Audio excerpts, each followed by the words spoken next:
L'Union européenne condamne le Hamas qui emploie des hôpitaux et les personnes malades comme boucliers, mais les 27 appellent aussi Israël à faire preuve de la plus grande retenue. David Cameron a été nommé ministre des Affaires étrangères du Royaume-Uni. Il fait ainsi son grand retour en politique après la victoire du Leave au référendum sur le Brexit. L'Union européenne condamne d'une part le Hamas qui utilise des hôpitaux et les civils présents dans ces établissements comme boucliers, et d'autre part, elle appelle Israël à faire preuve du maximum de retenue. C'est le double message des 27 au mouvement islamiste palestinien et à l'État hébreu concernant les centres hospitaliers dans la bande de Gaza. We ask Israel to show maximum restraint in order to save civilian lives.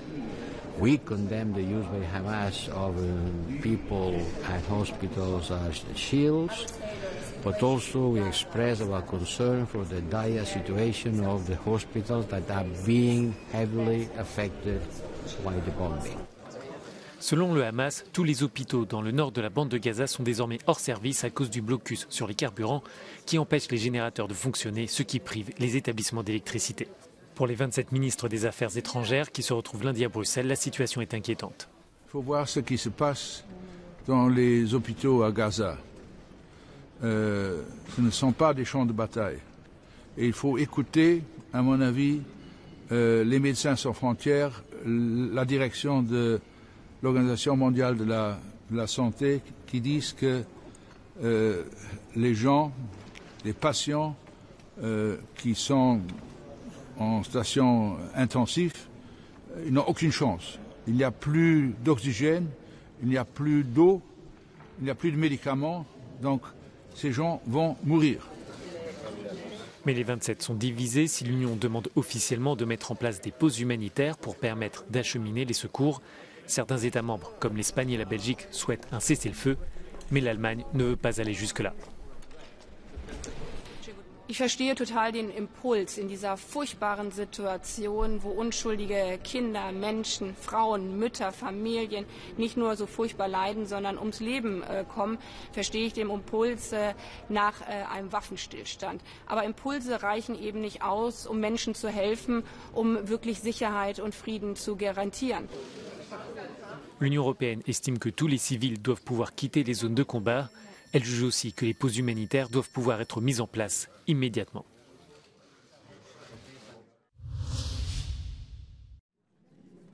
Le Hamas affirme ce lundi que tous les hôpitaux du nord de la bande de Gaza sont hors service. L'OMS dénonce la situation désastreuse et périlleuse de l'hôpital Al-Shifa, le plus grand complexe médical de la bande de Gaza, situé dans le nord. L'organisation a même perdu le contact avec Al-Shifa dimanche. Le vice-ministre de la Santé du Hamas a indiqué que 6 bébés prématurés, 9 patients en soins intensifs étaient morts en raison de la coupure d'électricité engendrée par des bombardements et de violents combats.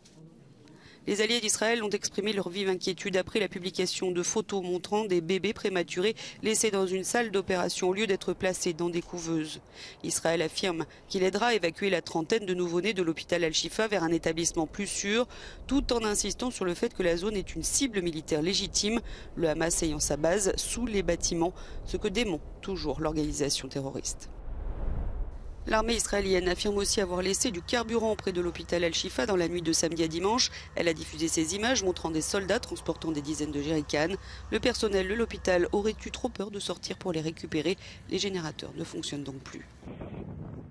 Israël est soumis à une pression internationale croissante en faveur d'un cessez-le-feu, même de la part de son plus proche allié, les États-Unis, alors que la guerre entre dans sa 6e semaine. Le Premier ministre israélien Benjamin Netanyahou a déclaré aux médias américains qu'un accord sur les otages serait conclu seulement si les 240 otages détenus par le Hamas sont tous libérés d'un coup. Depuis le sud du Liban, la milice du Hezbollah, soutenue par l'Iran, a tiré des missiles anti-chars blessant 18 Israéliens, dont un grièvement. Signe supplémentaire que les accrochages le long de la frontière ne cessent de s'intensifier.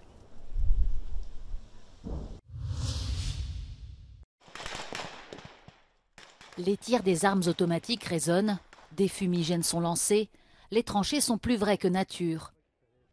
Nous ne sommes pas sur le front, mais sur le terrain d'entraînement d'un camp militaire français. Les soldats qui s'y exercent aujourd'hui sont ukrainiens. Allez, feu, feu, feu! Ok, détruit! Ils ont pris des appuis. En avant, allez. Allez, on va jusqu'à l'ennemi. Pendant un mois, ces militaires sans aucune expérience du front sont formés aux techniques de l'infanterie française. Un entraînement important pour aider Kiev à résister aux frappes russes à l'approche de l'hiver. Le rôle de la France dans ce cadre de ces formations, c'est justement entraîner à l'utilisation de l'armement ou des matériels qui sont cédés, mais pas uniquement, c'est de partager aussi notre doctrine occidentale. Une formation à la carte en fonction du terrain. Ici, par exemple, les futurs combattants doivent se déplacer dans une ville assiégée. La technique semble maîtrisée. Le point clé pour nous, c'est surtout d'enseigner à la troupe partenaire la manière de manœuvrer, de se mettre en place, d'aborder l'objectif afin d'éviter les tirs fratricides. Ça, c'est vraiment le point clé, surtout sur un terrain complexe comme ici, avec un réseau de tranchées qui part dans plusieurs directions. Donc, là, c'était plutôt bien réussi ce matin. Cette collaboration entre la France et l'Ukraine a permis de former 7000 soldats cette année. 18 000 recrues ont également été formés par les États-Unis en Allemagne et 3 000 autres par le Royaume-Uni dans le cadre d'un programme sans précédent depuis la Seconde Guerre mondiale.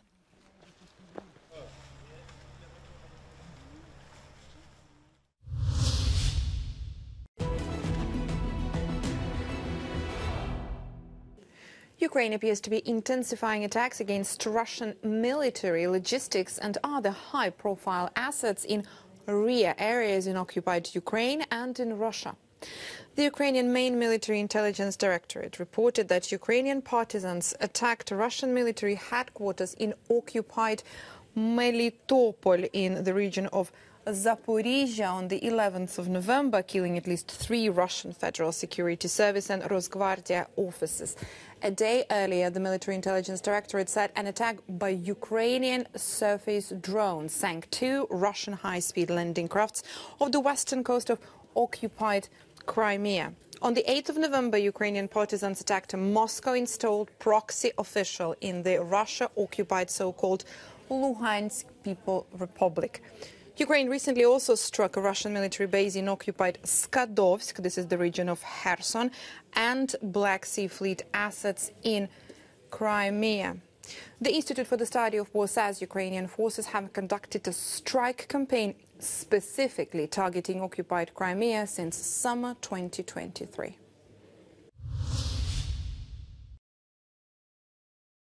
La nouvelle a surpris tout le monde outre-Manche, y compris les journalistes les plus avertis.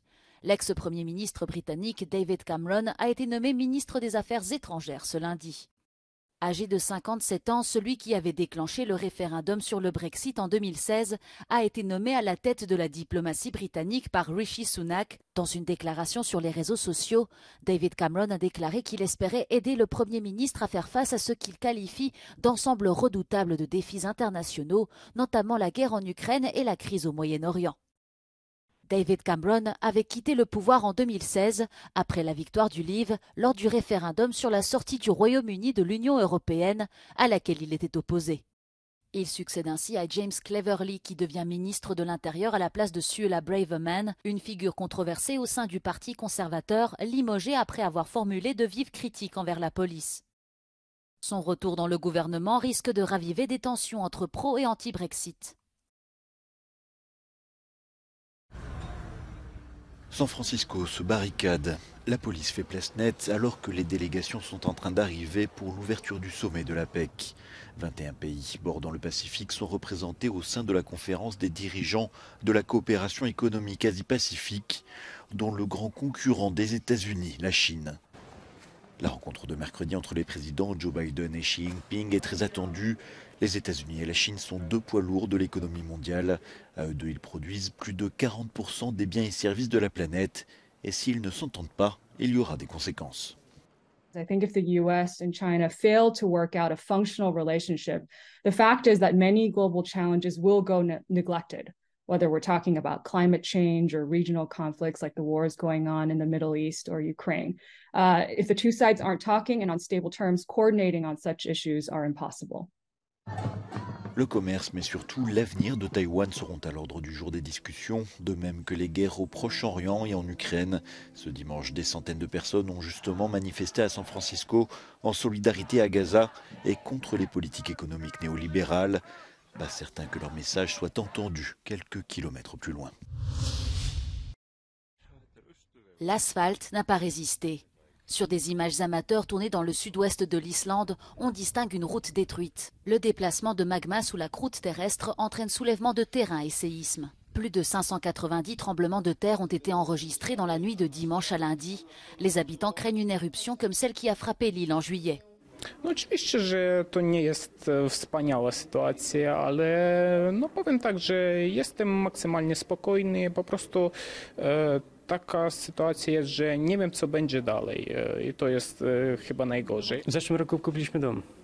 Odkładaliśmy, sprzedaliśmy mieszkanie w Polsce. Chcieliśmy zacząć życie nowe tutaj. Wyszło jak wyszło, ale nie mamy informacji, mamy wysoki kredyt. Nie wiemy teraz, czy banki nas jakoś wspomogą. I chcielibyśmy też dostać informacje z ubezpieczalni. Les volcanologues estiment que du magma s'est déjà infiltré sous la ville et craignent que la fracture, longue de 15 km, ne touche les quartiers résidentiels. Plus de 4000 habitants ont été évacués.